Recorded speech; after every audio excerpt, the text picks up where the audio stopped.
இன்றைக்கி மதியம் நம்ம வீட்டில் லஞ்ச் மெனு என்னென்னு பார்த்திங்கன்னா அரைக்கிற கடையில் இப்போ அவரைக்காவும் கேரட்டு பீன்ஸ் ஒத்த கேரட் இருந்துச்சு பார்த்துக்கோங்க. அதில் பார்த்திங்கன்னா ஒரு 10 பீன்ஸ் இருந்துச்சு. அதை போட்டு இன்றைக்கி 3மே அவரைக்காய் கேரட்டு பீன்ஸ் போட்டு பொரியல்.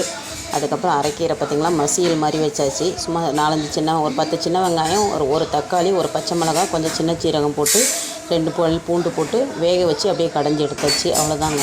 இதில் பார்த்திங்கன்னா ஒரு முருங்கைக்காய் அன்றைக்கி வாங்கினது இருந்துச்சு. எல்லாமே அந்த சாம்பார் கைன்னு இருந்துச்சு. அதில் மீதி பார்த்திங்கன்னா ஒரு கத்திரிக்காய் மட்டும்தான் இருந்துச்சு. இப்போ அது நாளைக்கு சாம்பார் வச்சுக்கலான்ட்டு விட்டாச்சு. அந்த முருங்கைக்காய் போட்டு சும்மா தக்காளி குழம்பு மாதிரி கொஞ்சம் பொடி போட்டு சாம்பார் தூள் போட்டு வச்சுட்டேன். இப்போ கீரை கடையிலுக்கு பாருங்கள், கொஞ்சமாக தண்ணி எல்லாம் கொஞ்சமாக தண்ணி ஊற்றணும். அரைக்கீரையில் தண்ணி வரும். ஒரு 10-15 சின்ன வெங்காயம் இதெல்லாம் போட்டு தக்காளி இதெல்லாம் போட்டு ஜீரகம் எல்லாம் போட்டு பச்சை கலர் மாறாமல் வேக வச்சு எடுத்துட்டு அதுக்கப்புறம் பார்த்திங்கன்னா சின்ன வெங்காயம்.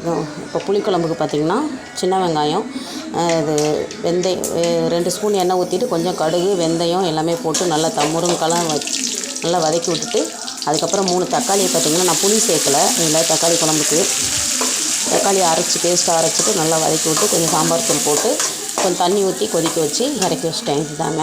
இப்போ கீரை கடையில் இருக்கிறதுனால அதையும் போட்டு பிசைஞ்சு சாப்பிட்டுக்கலாம். ஒரு வேளைக்கு தானே, அதனால் இப்போ குழம்பு இருக்குது. அதனால் இப்போ மிக்ஸி ஜார் கழுவிட்டு அந்த தக்காளி சாறில் உள்ள தண்ணி ஒரு அரை செம்பு போல் கழுவி ஊற்றிட்டு கொதித்தோடனே எண்ணெய் பிரிஞ்சு வந்தோடனே நம்ம இறக்கிடலாம் குழம்ப. இதாங்க நம்ம தக்காளி குழம்பு.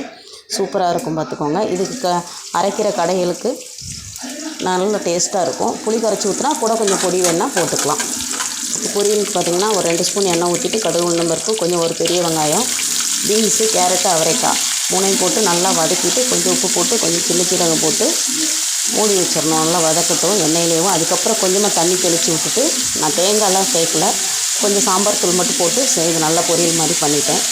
சூப்பராக இருக்கும் பார்த்துக்கோங்க. இன்றைக்கி நம்ம வீட்டில் இதாங்க லஞ்ச் மெனு. சாப்பாடு, அரைக்கிற கடையில், முருங்கைக்காய் போட்டு தக்காளி குழம்பு, அவரைக்காய் கேரட்டு பீன்ஸ் போட்டு பொரியலுங்க. இதுதான்.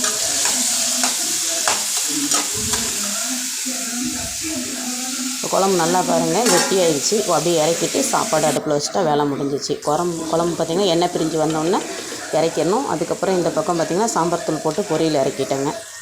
அதுக்கப்புறம் சாமிக்கு சாப்பாடு வச்சுட்டு சாமிக்கு சாப்பாடு வைக்கும்போது பார்த்திங்கன்னா சாப்பாடு இன்றைக்கி கீரை வச்சுருக்கிறதுனால நம்ம கீரை வைக்காமல் ஒரு 3 ஸ்பூன் போல் சாப்பாடு பிடிக்கும். அந்த கிண்ணத்தில் 3 ஸ்பூன் சாப்பாடு வச்சுட்டு 1 ஸ்பூன் போல் குழம்பு ஊற்றிட்டு அவரைக்காவும் கேரட் பொரியல் மட்டும் வச்சுட்டேன். கொஞ்சமாக பொரியல் வச்சா கீரை வைக்க மாட்டேன்.